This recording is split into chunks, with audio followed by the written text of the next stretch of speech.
Have you ever felt completely out of place, as if you were living in a world that doesn't understand what's going on inside you? Have you ever woken up with the feeling that nothing makes sense anymore, as if everything is falling apart inside, but without being able to explain why? What if I told you that this is not weakness, it is not crisis, it is a sign of boiling spiritual strength? No, you're not broke. You are awakening. The truth is that the most intense symptoms of the soul are often mistaken for illness, chaos, or defeat. But in reality, they are an invisible seal, the symptom of the chosen ones. The most powerful in the world have been through this: sleepless nights, total disconnection from routine, an almost desperate desire to drop everything and start over from scratch. Society calls it a crisis, but who knows, he calls it a divine call. In this content, you will realize why your life no longer fits, why you feel that there is something greater waiting for you, even if you don't know what it is yet. You will understand why your feelings, your spiritual sensitivity, your restlessness, and even your loneliness are fundamental parts of your inner transformation. And, more than that, he will discover how to use all this as a foundation for his spiritual mission. But be careful, once you understand this, there is no turning back. You will begin to see reality with different eyes. You will stop sabotaging yourself and accept, finally, that you have something sacred in you, something that needs to be activated, honored, lived. And when that happens, get ready. Because the world is not ready for someone with high spiritual energy, but you are ready to lead this new era. If this resonates with how you feel, comment below on the word chosen. I want to know who has noticed that what seemed like weakness, it was just the force awakening. There are people who think they are going crazy, when in fact they are just waking up. It's subtle. First, that tiredness that doesn't go away, even after sleeping. Then comes anxiety for no reason, an emptiness in the chest. But this is not emotional collapse, it is spiritual awakening. The soul, poor thing, is inside screaming, "Hey, there's something bigger waiting for you." But most do not listen, because they confused spiritual symptoms with clinical diagnosis. When the soul is activated, it does not send flowers or cute messages. She stirs everything. A kind of silent discomfort takes over, as if life had ceased to serve. It is the beginning of inner transformation, a divine push to get out of autopilot. And here's the curious detail: this only happens to chosen souls, those who have something great to deliver to the world, even if they don't even know what yet. Many people look for distractions at this stage: excessive social networks, impulsive purchases, endless series. But none of these things fill the hole that has opened up. Do you know why? Because it's not a hole, it's a portal.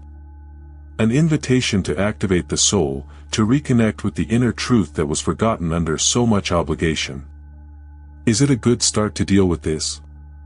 Silence. Hiking. Spiritual diary. Listen to your breathing. Simple things, but with temple power. In this phase, synchronicities begin to appear more frequently. People who disappear, messages that arrive at the right time, vivid dreams. It is as if the universe is prodding, "Wake up, it is time for your divine call." And you'll notice, the things that satisfied you before now sound shallow. This is not ingratitude. It is the sign that your spiritual energy is high and no longer fits into old molds. You may still wonder, is there something wrong with me? But what if I told you that this is precisely the symptom of the chosen? A hidden, almost imperceptible code that only a few souls decipher. It is not a collapse. It's an invitation. And, look. When disconnection begins to settle in your daily life, it is because something deeper wants to reveal itself. There comes a time when everything seems a little out of place. The clothes you've always liked don't fit so well anymore, the work that was a dream starts to look like a poorly rehearsed theater, and the goals you've set so hard simply lose their flavor. It's not laziness, it's not crisis, it's spiritual disconnection. It is the soul looking around and saying, this here no longer represents me. And, believe me, this inconvenience is a gift in disguise. It is at this point that the feeling of living a borrowed life arises. Like you're an extra in your own movie. This step is classic in energetic recalibration. The soul is lovingly dismantling the puzzle of the false self. You begin to notice that many of the choices you made were based on a fear of displeasing yourself or a desire to fit in. And when that penny drops, the outside world slowly begins to crumble, and that's great. It is no wonder that so many people at this stage change careers, leave old relationships or move away from certain circles. Not out of arrogance, but out of spiritual authenticity. It is as if everything that no longer vibrates at its frequency simply does not make sense. A practical example. The person who was the soul of the party now prefers a quiet coffee with a good book. The soul is asking for space to find its purpose in life. During this crossing, many feel lost. But it is precisely in this apparent loss that the chance of a memory of the soul lies. The structures that are falling are not yours, they were borrowed crutches. And as they fall apart, something new begins to creep in. It can come in the form of a new interest, a desire to create something, or a persistent intuition that guides you without explaining why. Trust, it's your spiritual mission whispering. The most delicate part of it all. Explain what's going on to others. Because for those who look from the outside, it seems just tiredness, a crisis of 30, or 40, or existential boredom. But only those who feel it inside know that this is not it. He knows that there is a calling, even if it has no name. And when you start to notice this in your relationships, well, this leads us to another inevitable change. Suddenly, those old friendships start to seem distant. The conversations are shallow, the meetings forced. And worse, you start to feel like you're in a different channel, as if you speak another language. This is not arrogance, it is pure and simple energetic recalibration. Your heightened spiritual energy is changing your vibrational field, and not everyone will follow. And that's okay. You're not losing people, you're being relocated. It is common to feel guilty at this stage. Am I isolating myself? Have I become cold? Not at all. What is happening is that your soul is clearing connections that no longer support your spiritual awakening. Relationships based on neediness, control, or appearance do not survive this more refined frequency. And when they break, it hurts, but it makes room for relationships that are more aligned with your inner truth. Disruption sometimes comes with arguments, sometimes with silence. You feel like certain people don't understand you anymore, and in fact, you don't even fully understand yourself yet. But this is part of the process. A good practice at this time is to respect silence. Don't try to force reunions. Write letters that you may never send. Pray for the old ties with gratitude. And get ready for new encounters guided by your spiritual mission. Some will say that you look different. And it's true. You are. And it couldn't even be the same, after everything you're feeling. The inner transformation is profound and even affects your way of loving. Love now comes with more presence, more authenticity, more clarity. You no longer accept emotional crumbs, and this drives away those who have not yet awakened. But, on the other hand, it brings those who vibrate closer with their new frequency. And it is curious how, in the middle of this process, his spiritual sensitivity is fine-tuned. You begin to perceive unspoken intentions, to grasp truths behind the smiles. And it gives you a new way of seeing the world. Sharper. More selective. And this new lens will show you something surprising about the environment around you. There comes a time when everything seems too much. The bright light bothers you, the noise irritates, even the smell of the perfume you've always worn starts to cause nausea. It's not freshness, its spiritual sensitivity emerging. When the soul goes through an energetic recalibration, the body feels it. And he's sorry. You're no longer reacting to the world as before, you're perceiving it in a more subtle, truer, cruder way. Crowded places begin to cause physical discomfort. Social gatherings become a minefield of overloads. Even the supermarket can become an emotional marathon. This is one of the most challenging spiritual symptoms, because it seems like the whole world is attacking you. But it is not. It's just that now you get what you previously missed: energies, emotions, vibrations. Your soul is cleaning the filters and activating new sensors. And the most interesting thing, this also happens with the food you consume. That overprocessed food, for example, can start to make you sick. And it's not just physical, it's vibrational. A good tip here is to start consuming live, natural, organic foods. This helps in inner transformation and sustains your new frequency. It is also worth investing in herbal baths, smoking, and even short periods of fasting, if that makes sense to you.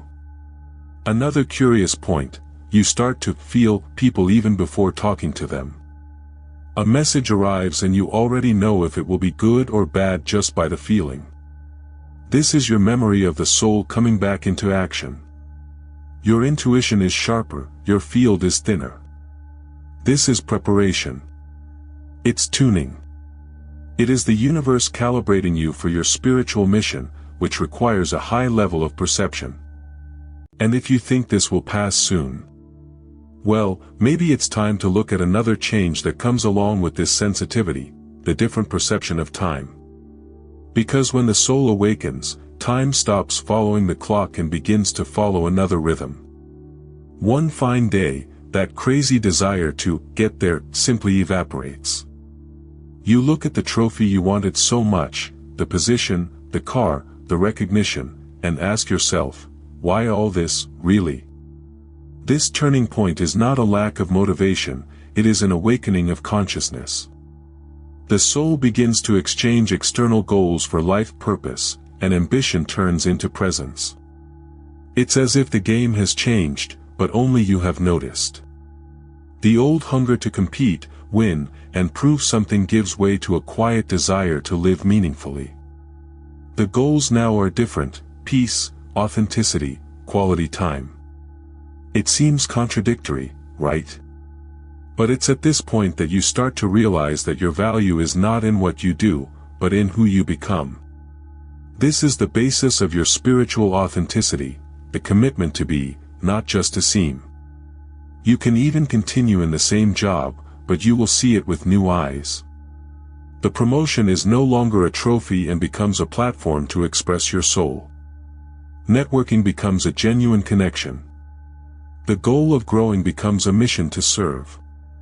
Want a practical example? Instead of striving to be the best on the team, you start inspiring others to evolve as well.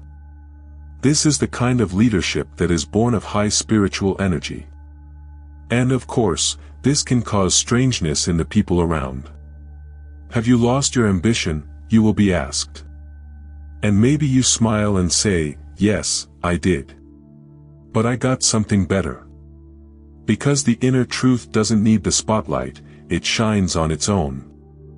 You start to work more lightly, without that constant weight of proving yourself.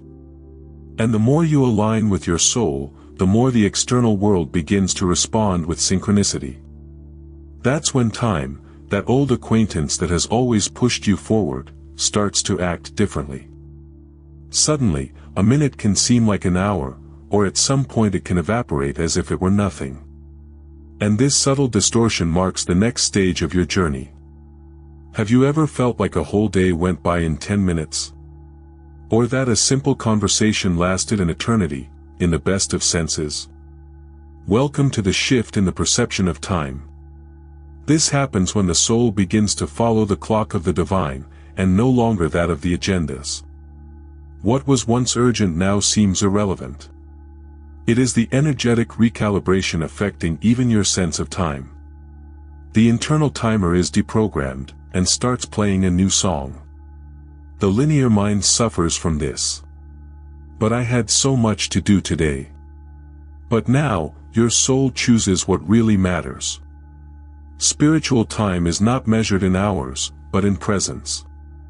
You begin to live more in the now, to feel each moment more deeply. What was a waste of time becomes a source of energy. An example.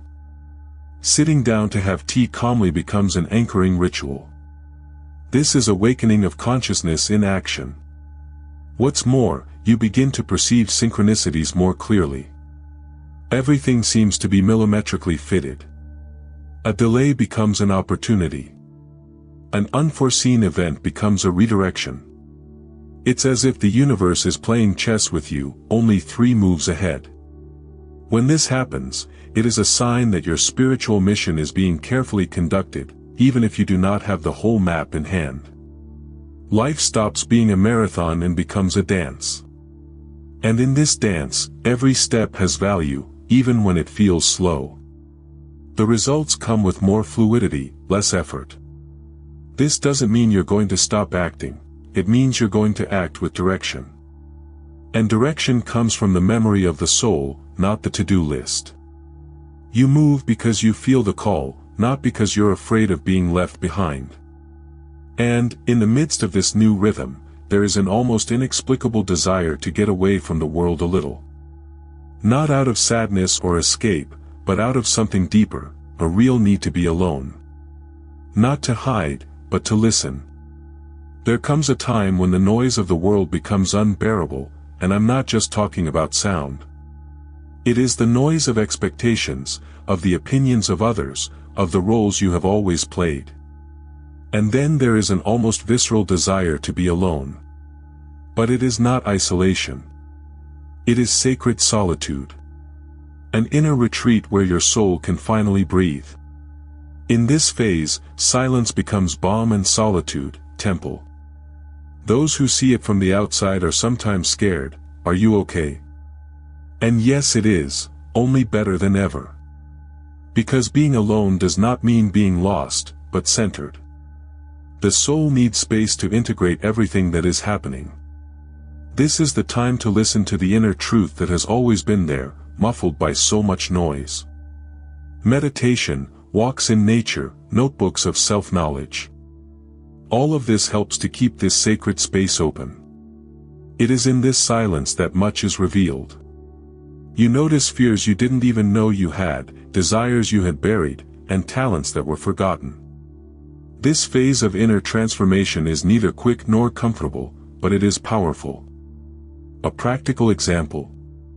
Start taking one day a week to be in complete digital silence, no cell phone, no news, just you and you. It will seem strange at first, but then, addictive. Interestingly, this loneliness also attracts new connections. Because when you withdraw, you recalibrate your frequency, and that calls for different people, more aligned situations, opportunities that make sense. This search for solitude is, in fact, a tuning for your spiritual mission. It's as if the universe said, before I send you out into the world, I need you to listen to yourself first. And it is exactly in this space of silence that something begins to manifest within you. A good restlessness, a nameless pulse. It's the feeling that there's something more, a mission too big to ignore. It's hard to explain, but there's something pulsating inside my chest. It has no name, no script, but it has strength. You feel that you have not come for a ride, that your existence has a something more, that you still do not know how to put into words. This is the phase of the silent divine call. A deep intuition that blows you, there's something big waiting for you. And you start to suspect that your life doesn't fit anymore because it was made to be bigger. It's as if each routine task has become too small. Going to work, paying bills, going with the flow, everything seems narrow. Not because life is bad, but because your soul is bigger. This is one of the most intense spiritual symptoms, the constant presentiment that something giant wants to be born, but has no form yet. And this can be distressing, but it is also the indication that you are in the phase of soul activation. Many people at this stage feel that they are wasting time. But it is not. The invisible is maturing. Think of it as a spiritual pregnancy. You don't see the baby, but it's there, forming. Want a hands-on exercise? Start listing things that move you, causes, themes, ideas. This helps to direct this restlessness and begins to give face to your spiritual mission. And remember, the soul whispers before it screams. You'll notice that the signs become clearer. Recurring dreams, phrases that are repeated in conversations, books that come to you by chance. The universe becomes a messenger, trying to show you possible paths. And spiritual sensitivity amplifies everything. It's like you're about to tune into a radio station, but still adjusting the dial. What about that station? It's your place in the world. And when this feeling becomes too strong to ignore, another change begins to take place, the impossibility of continuing to pretend. Pretend that everything is fine. Pretend you still fit in. Pretend that you are not being called. And that's where the next stage comes in, the brutal need to live with radical truth. There comes a point when the mask simply no longer fits the face. You try to smile, but the smile comes out crooked. He tries to please, but feels sick. It's as if your soul says, either you live your truth, or you're going to break inside. That's spiritual authenticity screaming. You can't pretend anymore. And it's not a rational choice, it's a soul impulse. A visceral desire to live in alignment with your inner truth, whatever the cost. The feeling is similar to wearing an overly tight outfit. On the outside, it looks all in place. Inside, there is a lack of air. You start to refuse invitations, to say no without guilt, to leave places where you used to force yourself to be. The soul has already understood, maintaining the facade hurts more than bearing the truth. This is inner transformation in its rawest form. And yes, it is liberating. But it's also scary, because it breaks old structures. You start to speak more clearly, even if it bothers you. Laughing louder, even if it seems too much. Crying when she needs to, without hiding. This elevated spiritual energy makes you radically honest with the world and, especially, with yourself. Want an example? That meeting where you used to smile to please, now you speak firmly, and feel relief for it. The soul begins to lead.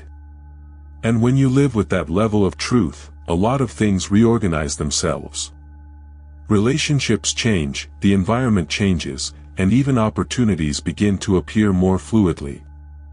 It is as if the universe responds, finally, you are being who you came to be.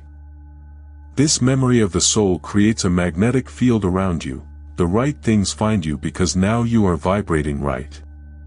But living with this clarity brings another consequence, realizing that this path is not just about you. It's about what you stand for, about the impact your presence can generate. Because now, more than ever, you are being prepared for something beyond, not just awakening, but lead. Few understand, but you feel, it's not just about healing, finding yourself, aligning yourself. It's about helping others do the same. What seemed like an individual process is now beginning to show its real dimension. This spiritual awakening is not an end in itself, it is preparation. You are being refined, molded, elevated to something greater. And that mission is clear, to guide others out of the fog, with compassion and courage. You begin to realize that your pains had purpose. That your challenges gave you tools. That your spiritual sensitivity is actually a gift of energy reading. That his silence was a training. That his sacred solitude was a spiritual classroom. And all this enables you to do something that you don't learn in any book, to be a real spiritual guide, even if you don't have that label yet. The leadership here does not come with a badge, nor with a position. It comes with presence. With posture. With truth. You lead when you share what you have learned, when you validate the other's journey, when you welcome without judging. It can be in a post, in a conversation, in a silent gesture. The spiritual mission of the chosen ones is this: to light torches wherever they go, not to be followed, but so that others can better see their own path. And that might sound too big, I know. But it's also simple. Start small, listen with presence. Share what has transformed you. Be an example of your own healing. Because the greatest authority comes from experience, not perfection.